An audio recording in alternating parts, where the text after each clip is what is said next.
súper discusión es, ayer comentábamos cuando hablábamos de lo del Metrobús, que del Metrobús de Durango, que se canceló literalmente en una levantada de manos en un evento, que evidentemente lo que el presidente está haciendo es agarrar de donde encuentra los recursos. ¿Por qué? Porque en su proyecto incluye una transferencia importantísima de dinero a través de ciertos programas sociales, y que esto pues está pidiendo muchísimo dinero. Como no prometió no subir impuestos, lo tiene que salir de alguna parte. Estábamos diciendo que una de las apuestas que está haciendo el gobierno es que Pemex aumente la producción y de ahí salga para la segunda parte de su gobierno. Y hay otros que simplemente agarra el dinero de ciertos proyectos que le parecen no prioritarios y que estaban comprometidos desde antes. Y hay en este momento una discusión sobre algo que se ha dicho mucho, que es cuánto nos cuesta la democracia en el país. Yo recuerdo muy bien haber hablado con varios especialistas que nos decían que cada voto de un mexicano es muy caro comparado a otros votos. Entonces hay un proyecto que está empujando Morena, que tiene una serie de elementos, y algunos de esos elementos están causando muchísima polémica. ¿Cuáles son? Bueno, el que se le cortaran las prerrogativas a los partidos políticos en 50%, ese no causa mucha polémica, de hecho, ese tiene bastante apoyo. Pero hay otros que tampoco sé qué tanto podrían salir gente a defenderlos, pero por ejemplo, acabar con los organismos públicos locales electorales, con los institutos electorales de los estados, y más bien hacer al Instituto Nacional Electoral como el que fuera el organizador de todas las elecciones, y que no hubiera estas organizaciones locales. También reducir de 11 a 7 los consejeros. Ese no tengo idea si eso sea o no un ahorro muy significativo, y si tenga muchas resistencias. Pero bueno, el tema sí es muy importante cuando se plantea reducir de 15,000 millones de pesos a 5,000 millones. Eso sí es una reducción brutal. Es un recorte del 75%. Sí, o sea, eso sí es brutal, porque una cosa es decir que el Instituto Nacional Electoral o el Instituto Federal Electoral se ha manejado con recursos bien, muy bien, o sea, de hecho, sí, bien, o sea, nadie ha dicho que se le haya escatimado el dinero al Instituto Federal Electoral y al Instituto Nacional Electoral, pero otra es decir que le vas a hacer un recorte del 70%, porque ahí sí parecería que, como dicen, estás golpeándolo en su nivel de flotación. Pero bueno, está en la línea telefónica Ciro Murayama, consejero del INE, que junto con los otros consejeros están, pues me imagino, están en contra de este proyecto. ¿Cómo estás, Ciro? Qué gusto saludarte. Hola, Denise, qué gusto, buenas tardes. Ciro, a ver, aquí hay un tema, digamos, el tema de centro está habiendo recortes en todas partes. El INE no tendría por qué ser la excepción, tendría que haber también un proceso de ahorros. El INE ha vivido con recursos que le dan para hacer las cosas bien, y podría seguramente presentar iniciativas de ahorros. Ahora bien, el 70% pues ya es una locura.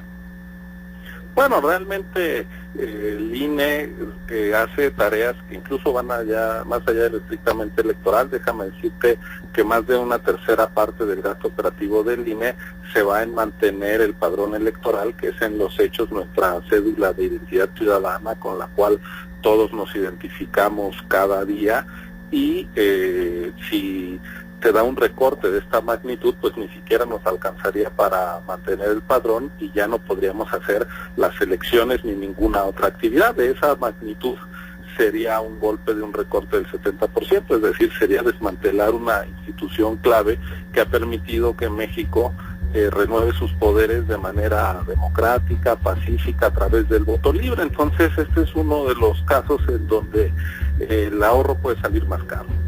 Ahora, tengo que hacer una pausa, pero quiero regresar. Esto no quita que el INE puede dar un paso adelante y decir sí puedo hacer ahorros, y presentar una versión, digamos, racional de ahorros significativos. A ver, déjame irme a un corte y regresamos. Vamos a una pausa.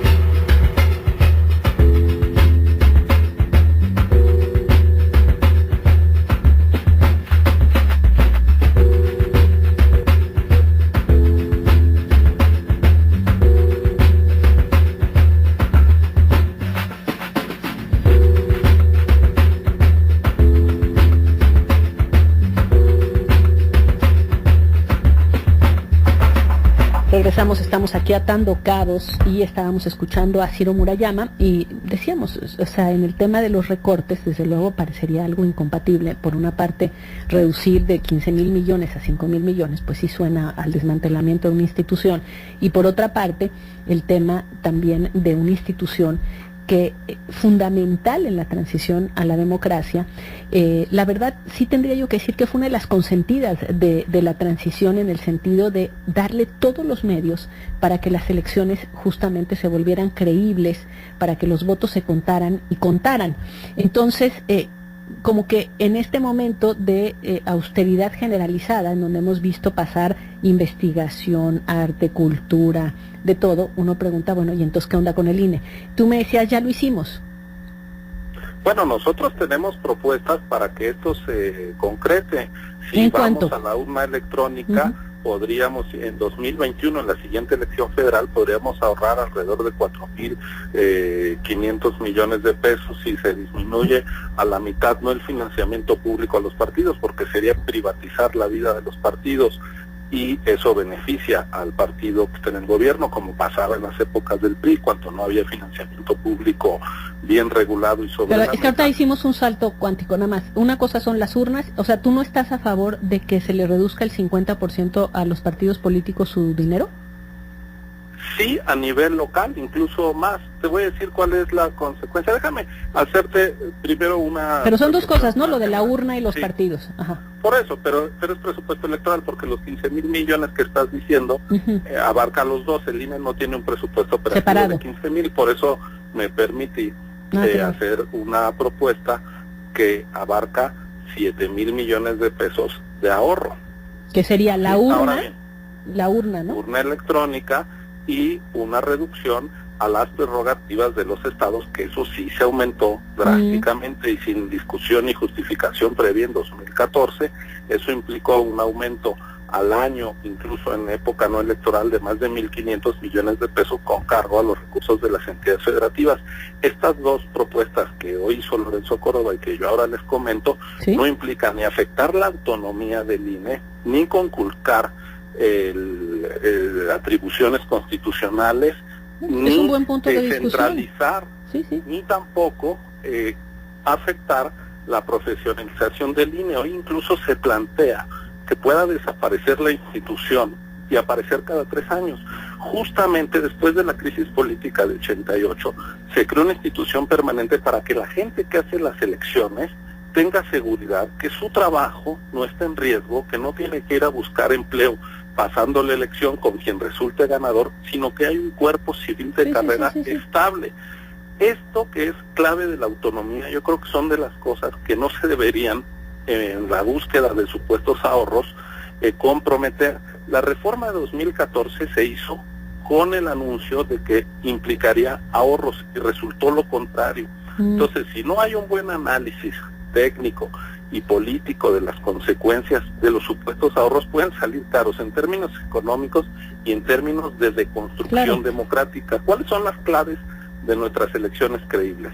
Padrón fiable, que no esté en manos del gobierno, autoridad autónoma con un cuerpo civil de carrera, de gente que no llega aquí a nuestros distritos, a nuestras juntas por compadrazgos, por amiguismo, sino por concursos públicos de oposición abiertos, gente que es evaluada una y otra vez, condiciones equitativas para que las elecciones sean auténticas y no haya asimetría a favor del partido en el gobierno como pasaba en los años 70, 80, y por supuesto respeto al voto a partir de procedimientos plenamente transparentes. Yo creo que alrededor de estas columnas básicas no deberíamos de estar haciendo juegos de aprendiz de brujo, queriendo esfumar recursos sin más, porque las consecuencias pueden ser muy dañinas. Ahora bien, si no estamos por comprometer la autonomía de las autoridades, por meterle mano al padrón desde el gobierno, por minar las condiciones básicas de la equidad, pues sí podemos entonces discutir qué reforma. Y esa reforma tendría que ser fruto del consenso. En la historia de la democratización, todas las reformas fueron fruto de reclamos para ampliar el espacio democrático, no desde la lógica del poder para cerrarla. Por eso estamos hoy ante una paradoja. porque no es una crisis política, no son elecciones mal hechas lo que nos está llevando, sino una agenda gubernamental que no se está haciendo cargo de las implicaciones negativas para que la renovación de los gobernantes y de los representantes se pueda seguir dando de forma pacífica, institucional, plenamente democrática. Entonces, no comprometamos los derechos políticos que tanto nos ha costado construir. Quizá es el único tema en donde en los últimos 30 años hemos tenido un avance significativo, no en materia de equidad, de reducción de la pobreza, de crecimiento económico, de seguridad pública, de mejora de los servicios educativos o de salud, pero en materia electoral somos un país totalmente distinto. No es nada, tiene que ver las elecciones del año pasado con las de 88, pues no comprometamos los avances de generaciones de mexicanos en aras de unos ahorros que ni está demostrado que se van a concretar y que pueden sí, pues comprometer algunos de los pilares de nuestra convivencia civilizada. Pues te agradezco mucho, Ciro. Vamos a ver cómo evoluciona esta discusión. Ya tenemos tu punto de vista. Te lo agradezco muchísimo. Gracias. No, al contrario, Denise, gracias a ti. Un gusto saludarte. Gracias. Chao. Bueno, pues ahí está. Vamos a ver, efectivamente.